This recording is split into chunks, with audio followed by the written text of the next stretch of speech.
আসসালামু আলাইকুম। আগামীকাল অর্থাৎ 21শে এপ্রিল 2026 থেকে শুরু হতে যাচ্ছে এবছরের এসএসসি ও সমমান পরীক্ষা। তোমরা যারা এসএসসি ও সমমান পরীক্ষায় অংশগ্রহণ করতে যাচ্ছ, তোমাদের সবার জন্য মন থেকে দোয়া রইল, শুভকামনা রইল। আল্লাহ সুবহানাহু ওয়া তাআলার কাছে দোয়া করি তোমাদের পরীক্ষা যেন ভালো হয়, তিনি যেন তোমাদের পরীক্ষাগুলো ভালোভাবে দেওয়ার তৌফিক দান করেন, তোমাদেরকে পরীক্ষার সময় বিপদ আপদ থেকে দূরে রাখেন, নিরাপদে রাখেন, হেফাজতে রাখেন।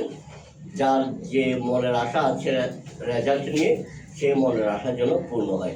তোমাদের দীর্ঘদিনের পরিশ্রমের ফলাফল কিন্তু সামনে। ফলাফল কীরকম হবে সেটা নির্ভর করবে তোমরা যেরকম পরীক্ষা দিবা তার উপর। তাই পরীক্ষাগুলো ভালো হওয়া জরুরি। শুধু একটা কথা বলবো, এর আগেও বিভিন্ন সময়ে অনেক কথা বলেছি, আজকে শুধু একটা কথা বলবো। পরীক্ষার হলে মাথা ঠান্ডা রাখবা। আরেকটা কথা একটু বলি, পরীক্ষার হলে যাওয়ার আগে যে জিনিসগুলো তোমার প্রয়োজন, যে জিনিসগুলো পরীক্ষা হলে নিয়ে যাওয়া প্রয়োজন, সেগুলো সবগুলো তোমার সাথে আছে কিনা তা ভালোভাবে কি করবা, চেক করবা। যে জিনিসগুলো নেওয়া যাবে না সেগুলো নিবে না, ঠিক আছে?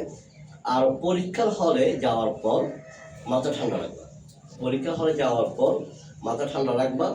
প্রশ্ন কঠিন হোক কিংবা সহজ হোক, যেরকমই হোক, কারণ পরীক্ষা হলে তুমি যে প্রশ্নটা পাবা ওই প্রশ্নেই পরীক্ষা দিতে হবে।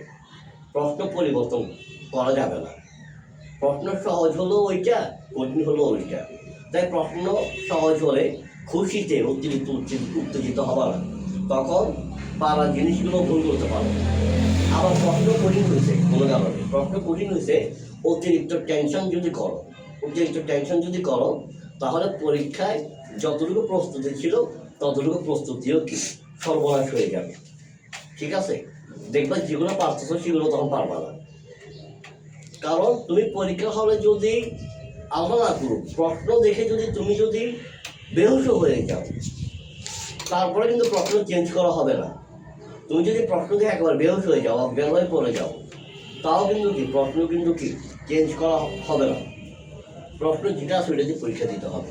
তাই প্রশ্ন যেরকমই হোক মাথা ঠান্ডা রাখবা। আর পরীক্ষা হলে দেখি করবা না।